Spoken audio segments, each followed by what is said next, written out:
Everything is fake. Nothing is real.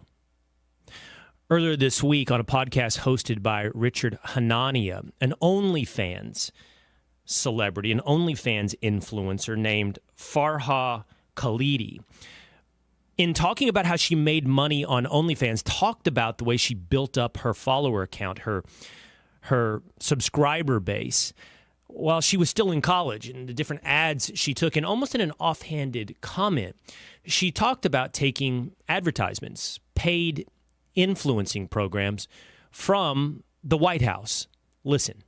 TikTok was basically full-time for me. I think I was taking ads by the time I graduated college from like the Biden administration and Planned Parenthood and like dating apps and stuff. So it was like fully financially, sustaining So you were me. getting, the Biden administration was buying ads from you? Yeah, I was doing full-on political propaganda. And they would really? With like what kind of, like, Biden created 10 million jobs this year? Yeah, honestly. And the funny thing is they're like, do not disclose this is an ad because, they're like, technically it's not a product. So you don't have to disclose it's an ad. Because I think they just wanted like some edgy girl of color to just tell people, like when they nominated like Ketanji Brown Jackson, they're like, can you say like as a person of color, that you feel reflected? And it's like a white woman emailing this to me, and she's like giving me this script, and I'm like, no. And she's like, please. And I'm like, no, I'll like talk about the news of it, but I'm not gonna have a white person tell me to be like, this is how I feel as a person of color. Like, it's just so, I think that black-pilled me slightly on like, political propaganda So stuff. the Biden administration sees, here's this young, yeah, I mean, they use like a conduit. It's not like, you know what I mean? It's not Biden, but it's like Biden. it's like a third party. You know what I mean? It's like a media company. Yeah. A media company paying her to talk about how great it was that Biden had nominated Ketanji Brown Jackson to the Supreme Court. That's courtesy of the Richard Hanania podcast. Everything just feels so manipulated. Everything is so fake. What is real? There's reports that show that much of the follower accounts for Joe Biden on various social media platforms are fake. And maybe that puts him in common company. Maybe that's not just every celebrity, but that's every politician who has some type of inflated influence by buying followers and subscribers. And whenever I talk about something involving Joe Biden, not only do I feel like you get some inevitable pushback, but there are little antennas that go up in my head that say, listen, isn't this par for the course? Don't all politicians lie? And of course, again, I think that is par for the course. I think the king of lies, by the way, is Gavin Newsom, the governor of California. But the antenna that should go up, the bit of self-awareness you always have to consider, is the constant refrain of, what about Trump? Well, listen, I don't think Trump is a bastion of virtue where you will only and always ever get the truth. Do I think Trump indulges in embellishment? Absolutely. I think if he caught a 10-pound bass before the story was over, it would be a 20-pound bass. I think that, he's got probably a record number of holes in ones in golf championships. But, as Bill Maher once said when talking about Trump versus Hillary Clinton, in the end, much of America prefers the obvious and shallow lies over the calculated, polished, and perfected deep lies.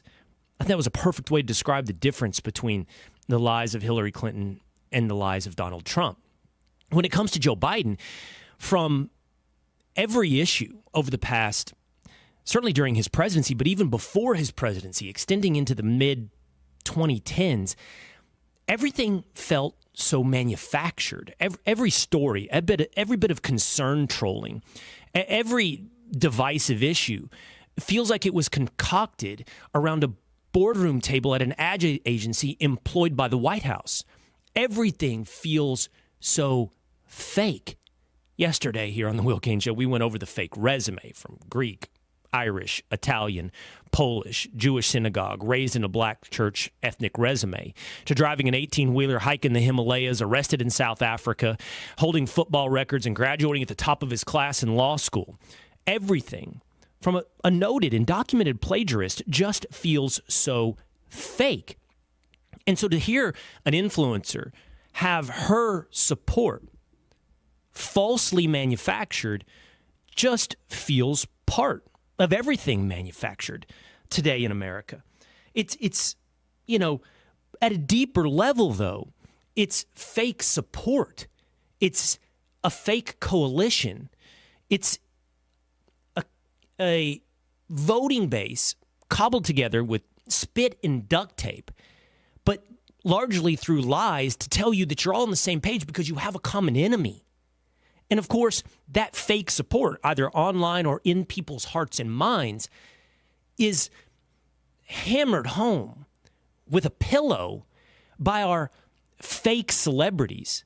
You have to hear all of the inauthenticity and just stomach-churning vomit coming yesterday on the Drew Barrymore show. Watch this.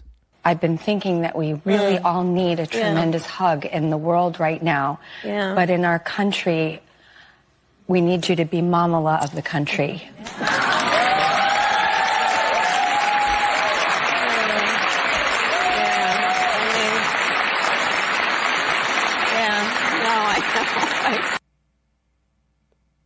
We need you to be Mamala of the country. I mean, it is vomit-inducing. It's also somewhere short of comedic and unintentional comedy, but it's also just so fake. Like Drew Barrymore's fake concern and fake sincerity. We all don't need a hug right now. And we sure as high hell don't need a Mamala. Howard Stern, who used to fashion himself as a rebel, told Joe Biden that he was so proud to consider him now the father of the country.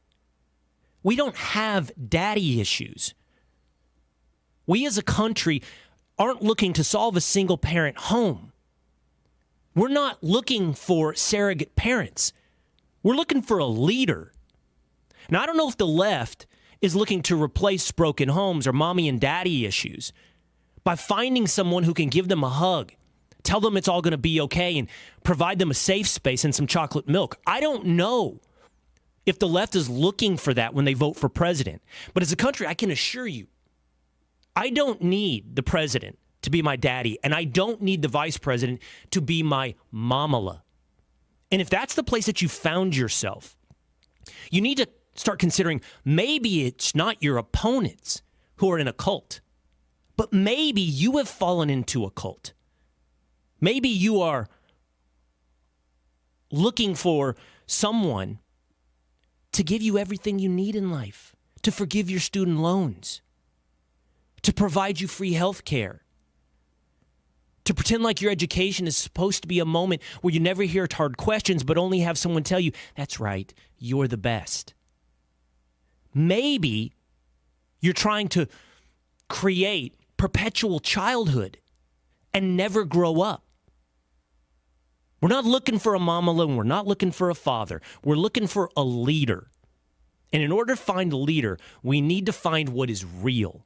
We're not going to be able to do it through this completely manufactured reality where everything from resumes to issues is 100% completely fake.